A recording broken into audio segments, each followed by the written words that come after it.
Party time, ladies and gentlemen. We are on Crossfire GuineaPig against ASD, FXO ASD, the Terran player in red, starting at the top right of Crossfire, and at the bottom left in blue we have GuineaPig, who didn't stand a chance on the last map. He basically looked a little bit helpless. I really like that he was going for those immortals in order to deal with the marauder aggression of his opponent, and that he mixed it up with the charge ability for his zealots, try to get the Doctor Shrine in there as well as the Templar Archive. He may have overdone it a little bit with his attempts of teching, because he was not focusing on one tech, he just threw them all in there. He had the Templar Archive, the Dark Shrine, he had a Robotics Bay as well, so that might have been overdoing it a little bit, but in the end it didn't matter all too much, because the main thing in that particular matchup is the ghosts. Ghosts are just the one thing that make a Protoss life against Terran hell on earth, especially with those EMPs, and that's one of the reasons why Blizzard decided to reduce the area of effect of the EMPs in the next patch. And I'm pretty sure that this will basically give Terran players something to think about, because killing the shields of your opponent's army and killing all that energy on the caster units won't be as easy anymore, and therefore Terrans might have to rethink how they are going to approach this matchup. Right now EMP is still very, very strong, and if you're not able to feed back the ghosts, if you're not able to take them out, maybe with a storm, or just split your army accordingly so that EMPs won't hit everything in the blink of an eye, you have a huge problem at your hand, because most of your army just won't have any shields anymore and won't have any energy to cast storms, to get the Guardian Shield, and so on. Right now we have a really nice opening like GuineaPig. He's getting 2 gateways before he actually builds the Cybernetics core, so saving up a little bit of chrono boosts as well. The SCD scouted that already. We will have 2 Stalkers produced at the same time, and trying to put some aggression onto the Terran player. I like that build quite a lot. Just shows that GuineaPig is confident that he will be able to get some damage done in the early stages of the game, that he wants to be aggressive, he wants to be the one taking the initiative in that game. And here we go, 2nd gateway and the Cybernetics core finished at roughly the same time. 2 Stalkers being produced immediately, and by double chrono boost going down as well. So while we know about the strategy of about GuineaPig in the early stage, let's have a look at what ASD is doing. He's building a 2nd gas. He already had this gas up for quite a while, as you can see, already 200 mine in total. Sorry, my bad, a little bit mined.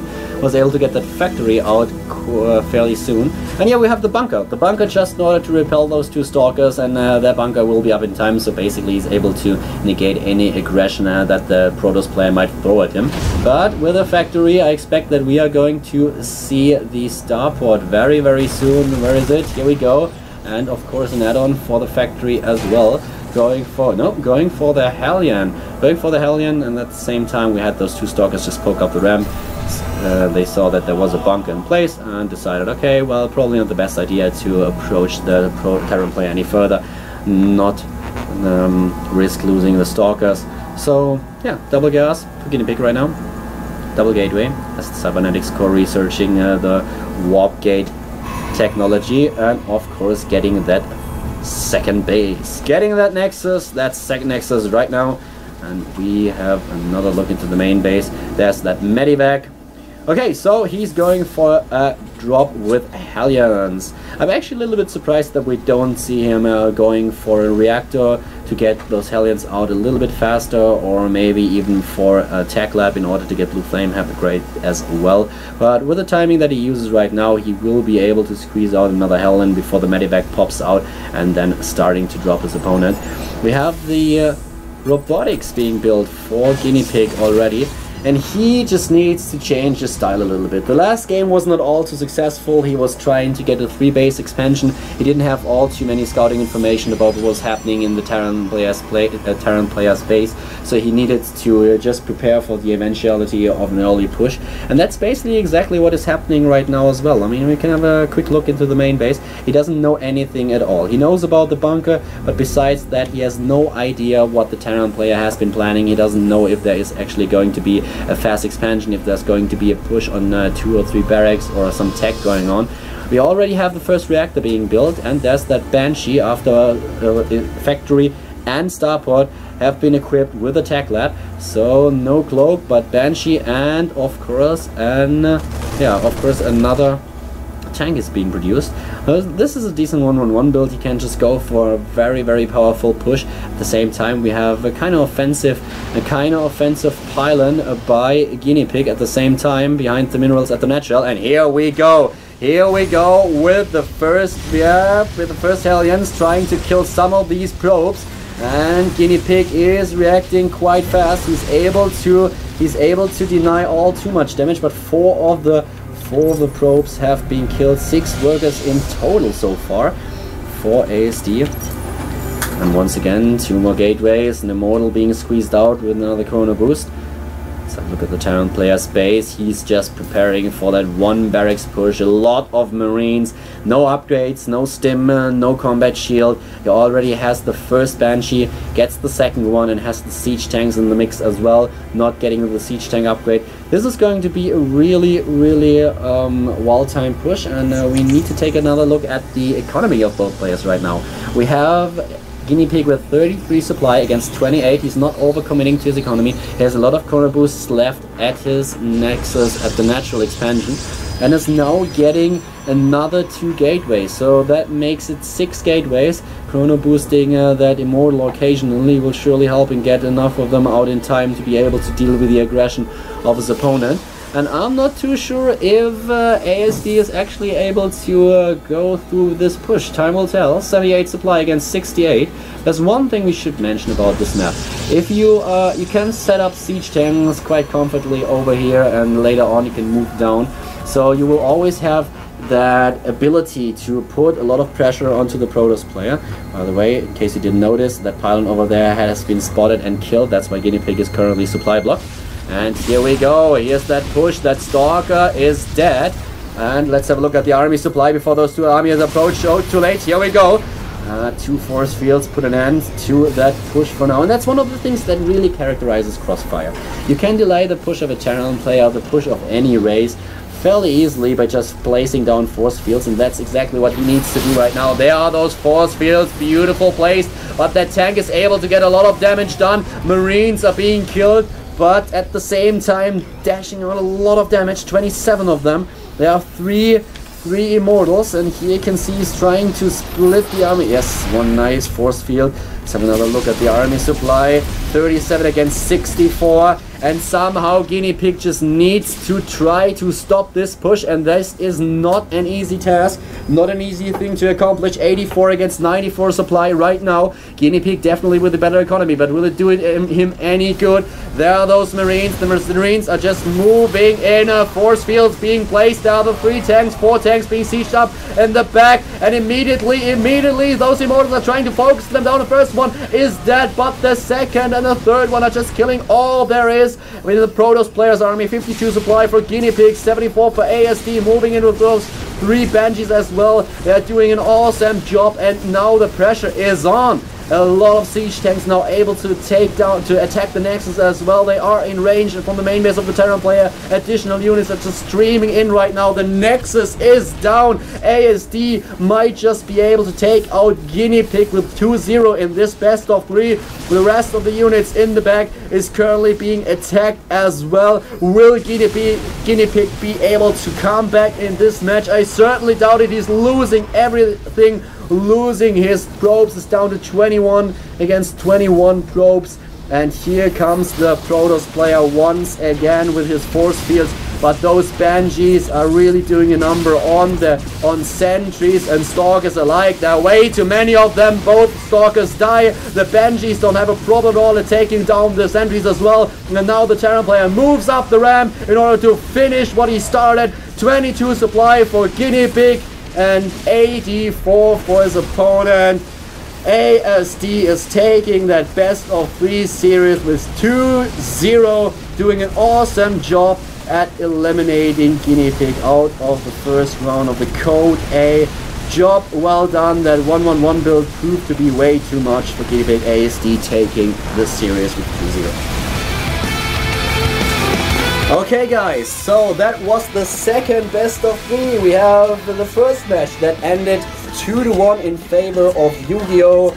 Slayers Yu-Gi-Oh! Advancing to the next round, to the second round of the GSL Code A, and now ASD was able to do the same. He is advancing after he beat GuineaPig with 2-0.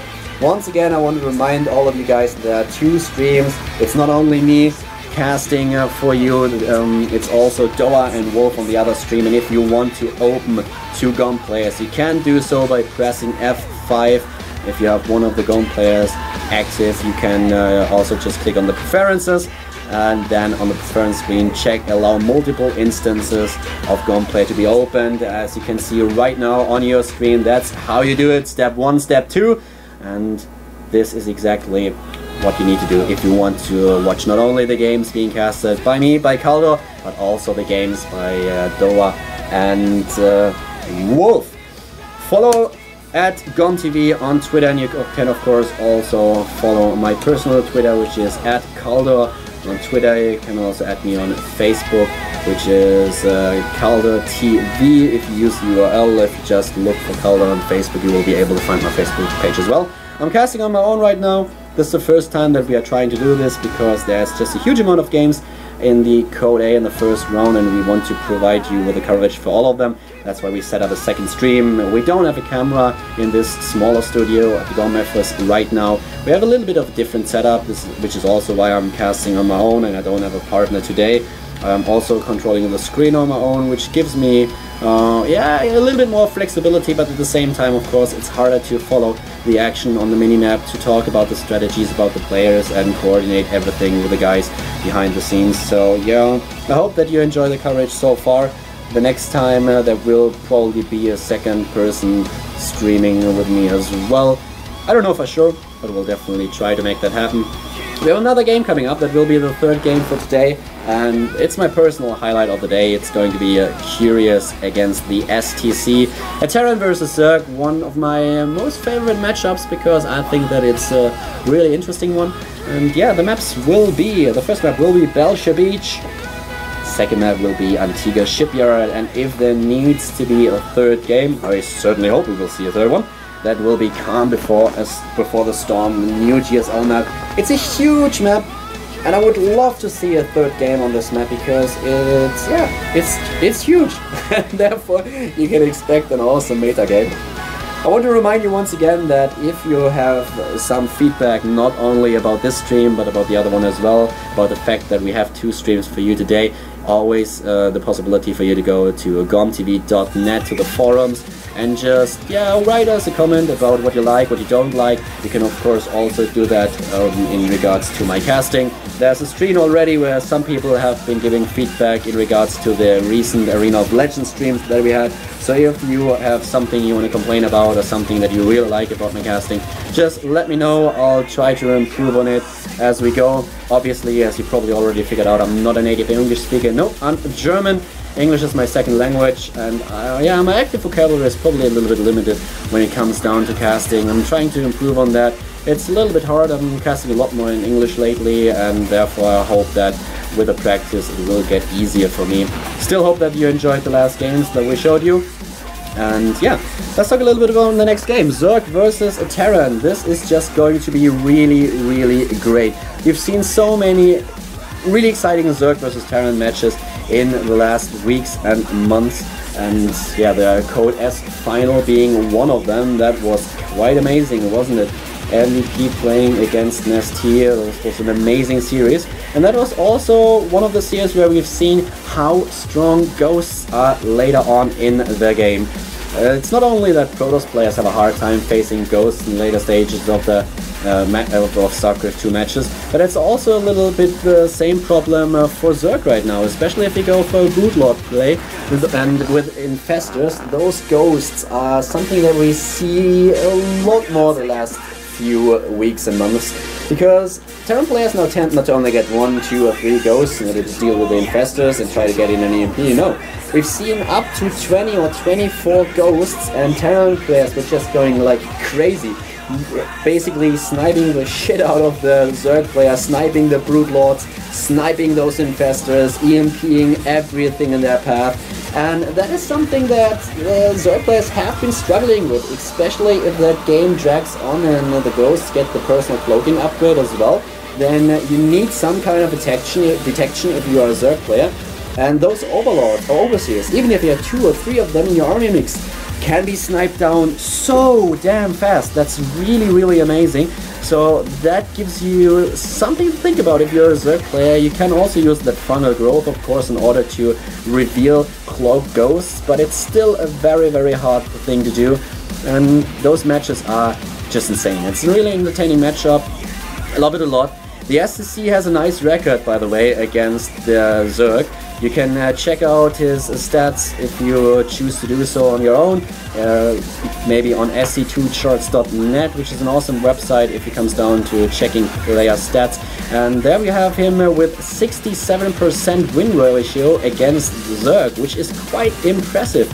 Curious, on the other hand, was able to win 54% of his matches against Terran. And I have to admit that these games, man, I already have goosebumps just thinking about it. And yeah, so Curious actually, well, the thing with Curious is one of the problems I have with some of the Korean players is like, it's like they want casters to make a little bit fun about their nicknames, because why else would you name yourself Curious or Lucky? That just invites all kinds of stupid comments. I don't have a co-commentator with me today, so I'm probably not trying to make too many of them, but I'm really curious about things regarding Curious. Curious lost to 2 Terran players in his Group A and therefore was demoted to Code A, and that's why he's playing the first round of Code A today. You might not be familiar yet with the new GSL system. Check it out on Team Liquid, check it out on GOMTV.net. But the thing is, he lost. He lost 2 of his matches. He lost to Marine King Prime and he lost to Alive. So one would rather say he might be a little bit out of shape in his Terran vs Zerg matchup. But in the Arena of Legends, he was able to take down MVP and Pold, 2 really strong Terran players, which was quite surprising. So yeah, we'll have to see if Curious is able to actually continue with this performance that he showed during the Arena of Legends games and take out the STC today, or if he will rather have a hard time as he had against Marine King and Alive. This is one of the matches that I've been waiting for the longest. Today we have 4 games today. Once again, at the screen you can just now see how you can set up your GOMTV player to be able to watch 2 streams at the same time. I want to remind you that there's another stream where you have Doa and Wolf commentating. Yeah, Startail Curious against OGS. The STC is going to be the 3rd match today. OGS top against Startail. Parting will seal the deal for on my stream. That will be the 4th match. Parting, once again, one of these nicknames that you shouldn't actually exchange the P with an F, because that will sound kind of weird, but well, anyways. Yeah, I really have to pay attention that I don't call him farting by accident later on. But he's rather unknown and definitely the underdog in that matchup. It might be kind of interesting to see how well he does against his opponent, against OGS Top, who has been around for quite a while. And yeah. So while we're waiting for the players to set up the gear and to get comfortable, maybe test out everything, let's talk a little bit about Korea. I already mentioned some things about the GOM studio early on, as well about the logo of GOM and stuff like that. So what else can we talk about? Right now, I haven't been on camera yet. This is really weird. I can't react to cast the Code A and basically everything that I can. And many people have been like, oh well, I can't really picture you in one of these jackets, that it's going to look so weird on you. And I've been looking forward to the first time that I'm actually wearing one of the GOM jackets, sitting in the GOM studio and casting with an audience. And then we started with the Arena of Legends, and there's no camera view in the Arena of Legends. It's just like online. And I was like, okay, well, no biggie. First time Code 8, I will be able to sit in front of the audience, and then I'll be able to cast. Yeah, and then today we decided after a while that we are going to show you a second stream, and as Doa and Wolf were already scheduled to cast in the studio, and the GOM studio, I moved to the office, and yeah, now here I'm sitting again with you not being able to see me. Probably there are already rumors around there that I'm not actually in Korea, that it's some secret deal between GOM and me casting from good old Germany, but I can just promise you that I'm really in Korea. I recorded already a couple of videos at the Code A qualifier, and if you haven't checked those out, then make sure to look for them on YouTube and on Team Liquid, because they are awesome. I've had the great honor to stand behind Slayer's Boxer while he was playing his games at the Code A qualifier, and I recorded a lot of these games. I bought a camera before I went to Korea, and I recorded him playing the Code A qualifier, capturing his screen as well as his keyboard and his mouse, which is really interesting. And yeah, those videos are basically linked on, you can find them on YouTube, you can find them on Team Liquid, you can also find them on Reddit. I posted them there. I posted the links there a day or two ago, and yeah, check them out. Definitely check them out. I also captured Alicia playing. I captured some players from Startail. That was kind of fun. It was really nice, and it was quite an experience to see all those players in action at the Code A qualifier.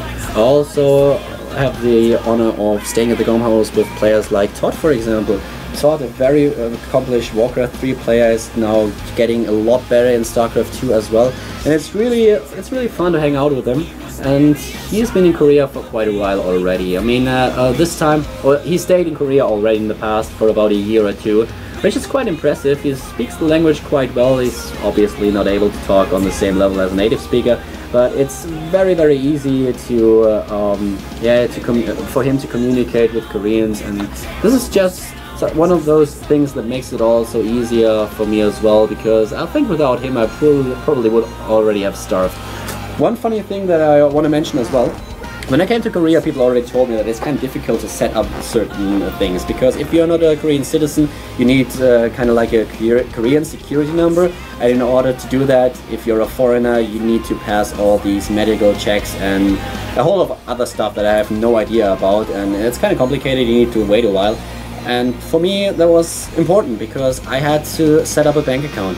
I knew from the start that I needed some money in Korea at first, and I wanted to transfer money from my German account to a Korean bank account, because my let's say it like that, my bank, I wanted to get a new credit card before I went to Korea, but my bank basically made a mistake.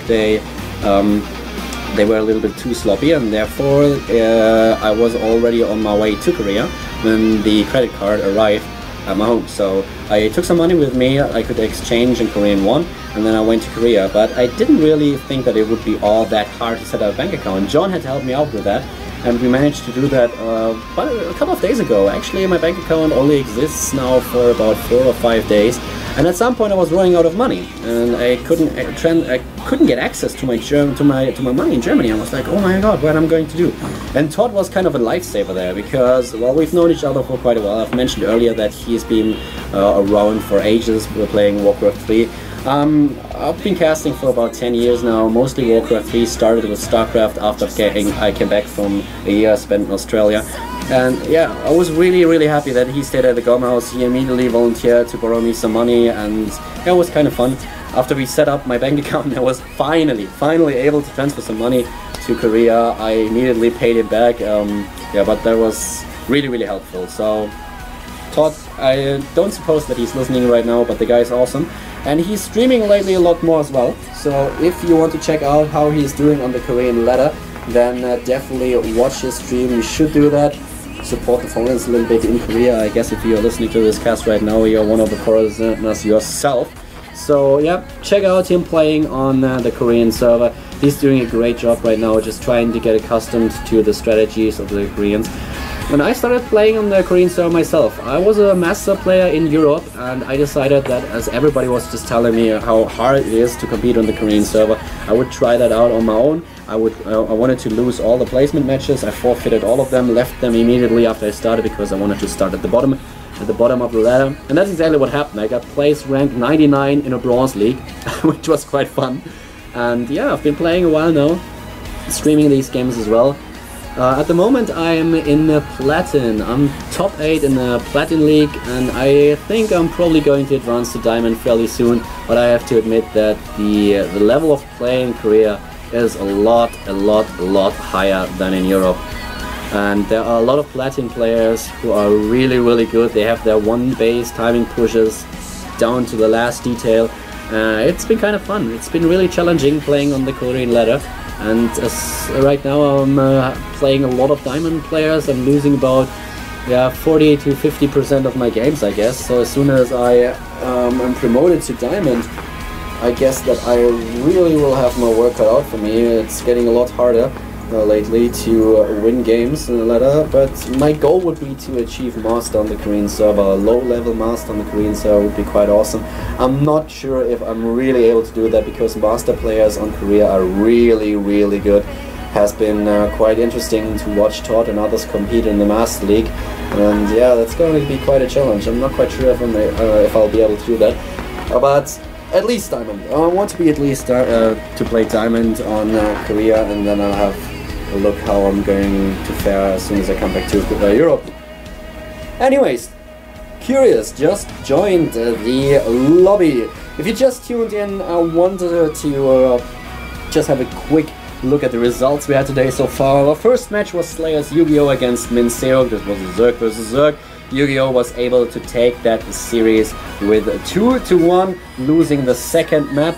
And after that we had ASD, FXO ASD against GuineaPig, and the Terran player didn't have any difficulty at all at defeating the Protoss. So he took the series with 2-0 and is advancing to the second round of the Code A as well.